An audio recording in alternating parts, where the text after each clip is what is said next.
皆さんこんにちは。生体闇浴びの宮口です。今回オーダーメイド枕をお作りしたお客様のことを紹介したいと思います。京都市の伏見区から見えた40代男性の方ですね。普段からいびきの方を書いていて、歯ぎしりの方が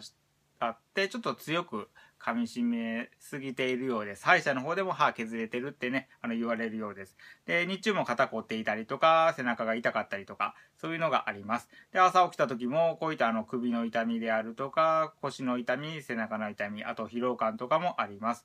ちゃんと枕の方の高さの方をね、糸でね、1ミリ単位で高さ合わせて、で、しっかりね、楽な首の角度を作って、あと、すごくリラックスできるようになりましたので、こういったしっかりした硬さと、あと幅もありますので、寝返りとかも打ちやすくなって、血液の流れとか、リンパの流れとか、関節液の流れ良くなりますので、こういった朝の症状ですね、日中のこの凝りとか痛みとかの症状も軽減していくんじゃないかなと思います。